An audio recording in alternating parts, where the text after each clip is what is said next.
ನಮಸ್ಕಾರ ಸ್ನೇಹಿತರೆ, ಓಂ ಪಾರ್ವತಿ ಯೂಟ್ಯೂಬ್ ಚಾನೆಲ್ಗೆ ಸ್ವಾಗತ. ಈ ವಿಡಿಯೋದಲ್ಲಿ ಆಮಲಕ್ಕಿ ಏಕಾದಶಿಯ ಸಂಪೂರ್ಣ ಮಾಹಿತಿಯನ್ನು ಹೇಳಲಿದ್ದೇನೆ. ಆಮಲಕ್ಕಿ ಏಕಾದಶಿಯ ಉಪವಾಸ ಮಾಡುವುದರಿಂದ ವಿಷ್ಣುವಿನ ವಿಶೇಷ ಆಶೀರ್ವಾದವನ್ನು ಪಡೆದುಕೊಳ್ಳಬಹುದಾಗಿದೆ. ಜೊತೆಗೆ ಕುಟುಂಬದಲ್ಲಿ ಸಂತೋಷ, ಶಾಂತಿ, ಸಮೃದ್ಧಿ ಯಾವಾಗಲೂ ಇರುತ್ತದೆ ಎನ್ನುವಂತಹ ನಂಬಿಕೆ ಇದೆ. ಈ ದಿನ ನೆಲ್ಲಿಕಾಯಿಯನ್ನು ಮನೆಗೆ ತಂದು ದೇವರ ಮನೆಯಲ್ಲಿ ಇಟ್ಟು ಪೂಜಿಸಲಾಗುತ್ತದೆ. ಫಾಲ್ಗುಣ ಮಾಸದ ಶುಕ್ಲ ಪಕ್ಷದ ಏಕಾದಶಿಯು ನಾಳೆ ಅಂದರೆ ಮಾರ್ಚ್ 20ರಂದು ಬೆಳಗ್ಗೆ 12:21 ಪ್ರಾರಂಭವಾಗುತ್ತದೆ ಮತ್ತು ಮರುದಿನ ಇದು ಏಕಾದಶಿಯು 21ರಂದು ಬೆಳಗ್ಗೆ 2:22 ಕೊನೆಗೊಳ್ಳುತ್ತದೆ.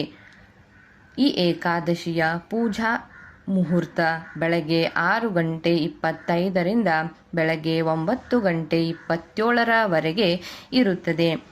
ನೆಲ್ಲಿಕಾಯಿಯನ್ನು ಪೂಜಾ ಆಚರಣೆಯಲ್ಲಿ ಮಾತ್ರವಲ್ಲದೆ ಆಯುರ್ವೇದದಲ್ಲಿಯೂ ಮುಖ್ಯವೆಂದು ಹೇಳಲಾಗಿದೆ.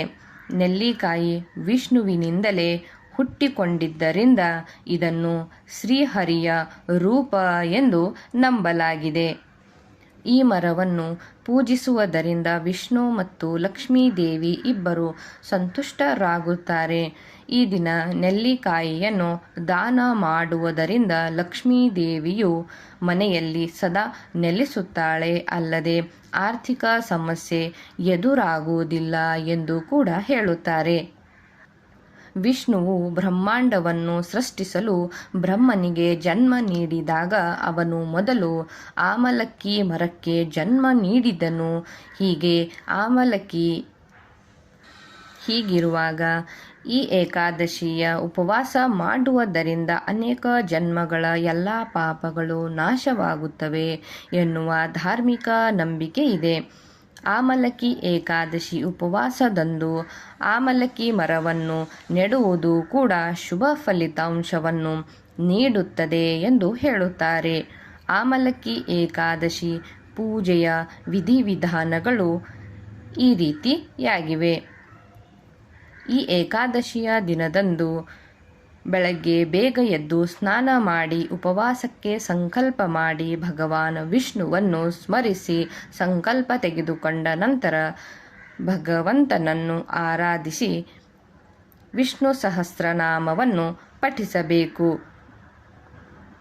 ನಂತರ ಆಮಲಾ ಮರದ ಕೆಳಗೆ ಕಲಶವನ್ನು ಸ್ಥಾಪಿಸಿ, ಒಂದು ವೇಳೆ ನಿಮ್ಮ ಮನೆ ಅಥವಾ ಆಸುಪಾಸಿನಲ್ಲಿ ಆಮ್ಲಾ ಮರವು ಇದ್ದಲ್ಲಿ ನೀವು ಅಥವಾ ಆಮ್ಲಾ ಮರ ಇಲ್ಲದೇ ಇರುವಂತಹ ಪರಿಸ್ಥಿತಿಯಲ್ಲಿ ನೆಲ್ಲಿಕಾಯಿಯನ್ನು ವಿಷ್ಣುವಿಗೆ ನೈವೇದ್ಯವಾಗಿ ಅರ್ಪಿಸಬಹುದು.